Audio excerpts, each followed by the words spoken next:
Hello guys, welcome to Blender tips and tricks episode number 12.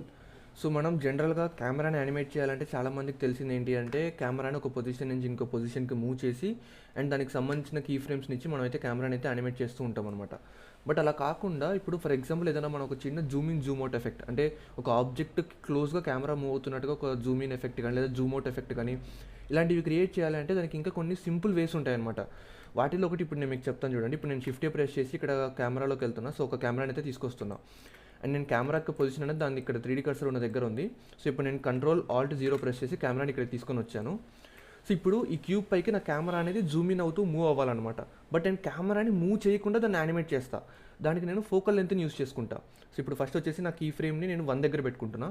And ఇక్కడ కెమెరాకి సంబంధించిన ప్రాపర్టీస్లో focal length అని ఉంటుంది. ఫర్ ఎగ్జాంపుల్ నేను దీన్ని ఒక 30 పెట్టుకుంటా. 30 పెట్టుకున్న తర్వాత మనకి ఈ విధంగా ఉంటుంది అనమాట కెమెరా వ్యూ అనేది. సో ఇప్పుడు నేనేం చేస్తానంటే ఫోకల్ లెంత్ పక్కన ఒక డాట్ ఉంటుంది. సో ఆ డాట్ పైన క్లిక్ చేసామనుకోండి, దానికి ఒక కీ ఫ్రేమ్ ఇచ్చినట్టు అవుతుంది అనమాట.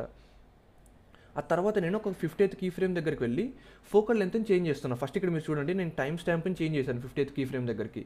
ఆ తర్వాత ఫోకల్ లెంత్ని అరౌండ్ ఒక 70 పెడుతున్నా. అండ్ ఇప్పుడు మళ్ళీ ఆ పక్కన ఉన్న డాట్ని మళ్ళీ క్లిక్ చేస్తున్నా. సో దట్ ఇక్కడ మనకి టైం లైన్లో 2 కీ ఫ్రేమ్స్ క్రియేట్ అవుతాయి.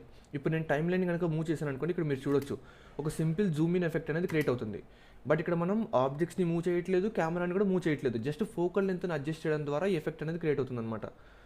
సో ఐ హోప్ మీకు ఈ టిప్ అనేది నచ్చిందని అనుకుంటున్నాను. ఇలాంటి మరిన్ని టిప్స్ అండ్ ట్రిక్స్ కోసం వీడియోని లైక్ చేయండి అండ్ ఛానల్ని సబ్స్క్రైబ్ చేసుకొని ఫాలో అవుతుండండి.